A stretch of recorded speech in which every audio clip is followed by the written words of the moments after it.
My name is Joshua Welsh, for those who don't know, and I plan on giving you all my testimony today.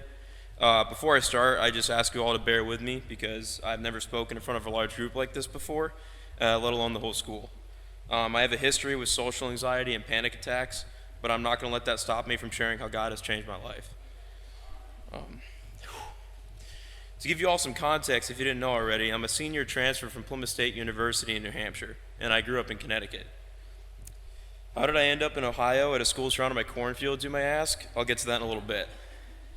But first, to explain my journey of finding Christ, we'll have to rewind a little bit further back before that happened. Most of my life, I felt like there was something missing, despite growing up in the Episcopal Church. I never truly felt a connection with Christ. In public school and college, I was never treated the best by my peers. This all came to a head at my old school. Unfortunately, the same pattern repeated itself. My old college is a massive party school, so for years I was bullied for my values and eventually caved in. The only reason I went there is because I only had one offer to play college baseball, and I decided to chase it even though I knew it wasn't a good fit for me. I was so lost and desperate for validation, I started to jeopardize my values with alcohol and partying with my team to try to fit in. One night at the baseball house, my captain was very drunk, came over to me, grabbed me, dragged me into the middle of the party, squeezed my ribcage so it was hard to breathe, and was screaming to everyone that I was a virgin and pushing me in girls' faces, screaming at them to help me out. I was able to elbow him and squirm my way away from him so I can get out of the house. In addition to this, my team would do something player-led every week the coaches didn't know about called Kangaroo Court. This was an idea of an accountability system where every week we would get together and fine each other from $1 to $5, $5 being the maximum fine. The money would go towards something towards the team at the end of the year. In front of everybody once a week, I would be fined for being a virgin and laughed at by my entire team. And it just made me feel worthless and that I had no worth. These are only a few examples of everyday occurrences from my teammates. Every day for 3 years, I dreaded going to my locker room to the baseball field because I was so lost and hurt and just knew I would just get made fun of and laughed at. But my love for baseball overcame that, and I put through it. I was so lost and confused that to make the joke stop, I had an opportunity to hook up with a girl that I liked, and I did so. Immediately after, I had a huge remorse of guilt wave over me because I did it just for the validation of my peers and compromised my values. What hurt me the most was that no one really cared, and they just found something else to make fun of the next day. Sometimes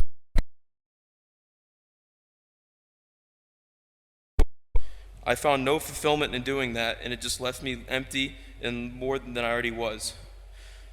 Thank God it only took me one experience of doing this to realize that this wouldn't bring me fulfillment or happiness, and that I was only doing this to try to fit in. There's an amazing quote from a movie I watched, Jesus Revolution, if some of you have watched it. There is an entire generation right now searching for God. If you look a little deeper, if you look with love, you'll see a bunch of kids searching for all the right things, just in all the wrong places. They are sheep without a shepherd, chasing hard after lies. The moment I heard this, it put a new perspective in my life. This generation of technology and social media specifically makes it easy for all of us in here to get lost with the lies of society. We get caught up in the lies of chasing immediate gratification like partying, alcohol, drugs, and hookup culture to try to impress everyone around us. These types of activities are being glorified by Hollywood and society and normalized. I was caught up in all sorts of lies, and this led me down a very dark path I wouldn't wish upon anyone. After this, I was left at a very terrible place where the only thing that brought me any sort of meaning in life was baseball. Even though I never had an outright plan to do so, I spent a lot of days in a very depressed state, thinking I'd be better off not on this earth. If it wasn't for the amazing love of my mom and dad, I probably wouldn't be here today. I loved them so much I could never do that to them. This left me feeling trapped on earth with no way out. I just remember being so cynical, asking God, why am I being punished by everyone around me for trying to be a good person? Time went on, and one day I saw a post about a summer baseball league in upstate New York. I sent an online application to the league to a team called the Genesee Rapids, and they're the only team to offer me a spot. This is a Christian faith-based team, and at first I wasn't too sure how to feel about this since I walked away from my relationship from God during college so far. I'll never forget the first day I was there, meeting this tall, goofy dude with a mustache that rivaled the Lorax. That's the day I met Spencer Crane. Spencer and I became close immediately, and he slowly showed me and opened my eyes how toxic the environment my old school was, and told me to look into coming to his school. I got my release and reached out to Coach McDonald. I'm very grateful that he gave me an opportunity and a chance to come here. Spencer Crane helped save my life. I'll never forget, during the first revival week here, I was still walking away from God and still ignoring that voice in my head. I'll never forget when the entire team came to the altar, and I remember kneeling there, not knowing what I was doing, and just praying and asking for help over and over again, not even knowing what I was asking for. Then right after this, I felt a hand placed on my left shoulder, and my teammate at the time, Alex Brummett, prayed over me. After my old school, this was one of the kindest things a teammate has ever done for me. Then later that day on Instagram, I saw a clip of The Chosen play on my phone depicting John 3:16.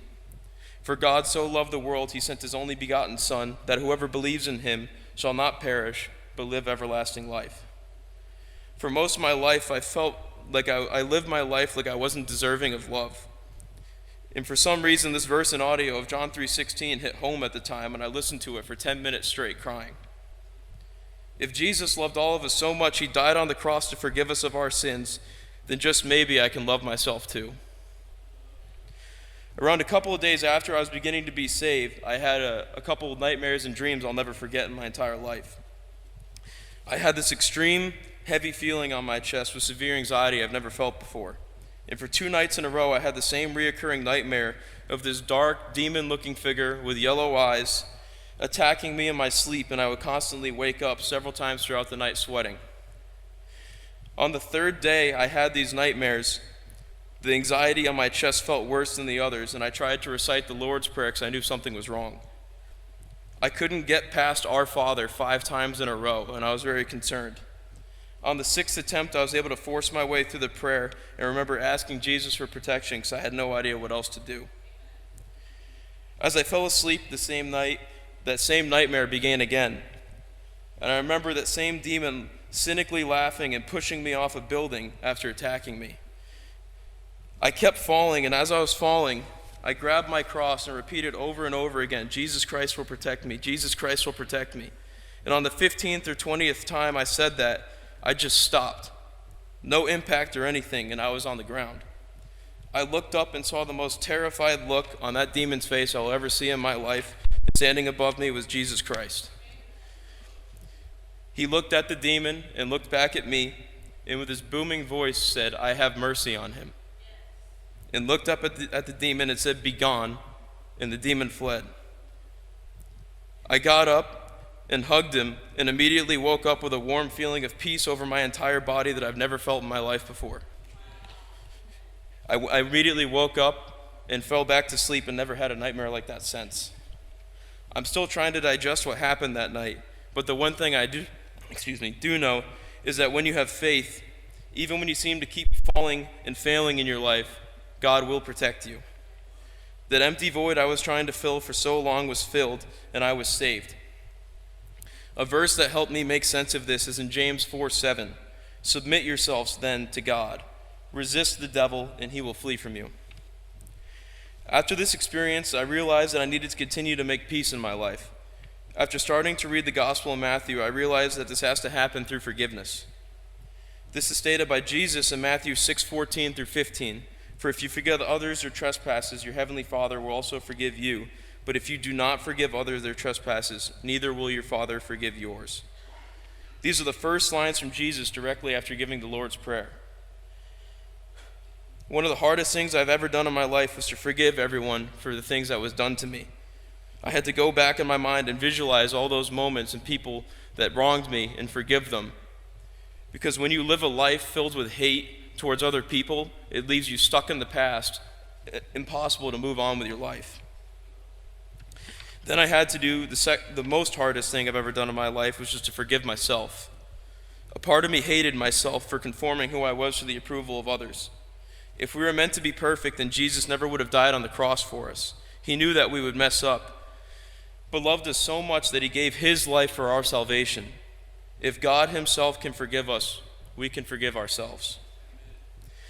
Looking back at my life, it's easy during the suffering to get lost with all that is seemingly collapsing around you. It's so easy during those tragic and bad times in our lives to lose sight of all the good that is there too. Throughout my life, I always had two amazing parents and a very supportive family who would do anything in the world for me. I would like to give some special thanks to Spencer Crane, Hayden Haynes, Alex Brummett, Ty Keller, Will Sickberg, Luke Carnegus, Jackson Curtis, Rohan Venkatesh, and my rector, Father Tony, for all being there and helping me out, guiding me back, as well as at Genesee Rapids and Ohio Christian University for giving me the fresh start that I always wanted. Even throughout the dark, there was light. God sent these people and places into my life to help me find my way back to him. He was guiding and protecting me while I was rejecting him. You never know the impact you can make on someone's life. Something as small as just being a basic, kind human being, a good teammate, can do so much more than you know. If what I went through was necessary for me to be where I am today, giving my life to Christ, bringing me to OCU on this stage, if any of this just helps one person sitting in here, then it was all worth it. That's a price I'm willing to pay. Romans 8:11 says, "The pain you face now can't compare to the joy that's coming." The hard times and challenges God puts in our lives are made to help us grow as people and strengthen our faith and relationship with him. Always remember, you aren't all the bad things that's happened to you. You aren't a victim. You are a victor, because you're the person who overcame them with God by your side. As I close, Matthew 11:28 says, "Come to me, all you who are weary and heavy laden, and I will give you rest." Throughout my time rejecting God, there was always a voice in the back of my head trying to nudge me back in his direction. I spent a lot of time ignoring that voice. My only advice to you is to listen to it. I am forever grateful I did, because he finally gave me rest. Thank you, and God bless.